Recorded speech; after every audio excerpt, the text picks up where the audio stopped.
La franchise participative. Essayons de la définir, regardons comment elle est controversée, et puis ensuite, qui l'utilise, et en définitive, comment.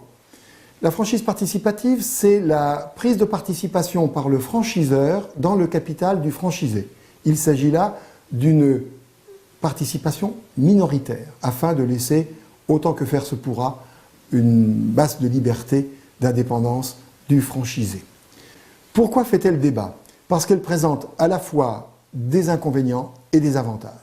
Au plan des inconvénients, pour le franchisé, c'est essentiellement le manque d'indépendance et puis éventuellement le fait que le franchiseur, par sa présence, va peut-être préempter le fonds de commerce ou éventuellement bénéficier de la poursuite d'un contrat de bail. Pour le franchiseur, c'est compliqué parce qu'il va falloir être présent dans le capital de toutes ces franchises et d'une certaine manière, ça immobilise de l'argent et ça nécessite un gros suivi. Au plan des avantages, le franchisé va bénéficier d'une meilleure visibilité sur le marché vis-à-vis de ses créanciers que sont par exemple les banquiers ou les fournisseurs.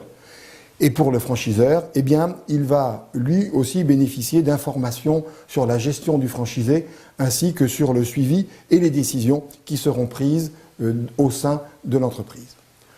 Qui est intéressé par la franchise participative? Essentiellement les entreprises qui sont utilisatrices de fonds propres relativement importants pour réaliser de gros investissements ou de gros stocks, par exemple dans la distribution alimentaire ou éventuellement dans l'hôtellerie.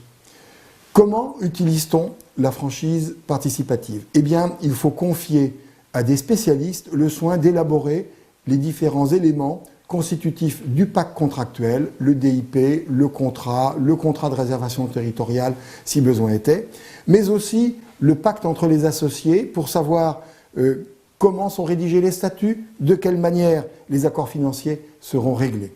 Enfin, il faudra penser à mettre au point les accords d'approvisionnement et les accords de prestation. L'essentiel, c'est de bien fixer la durée de l'accord et la manière de s'en sortir.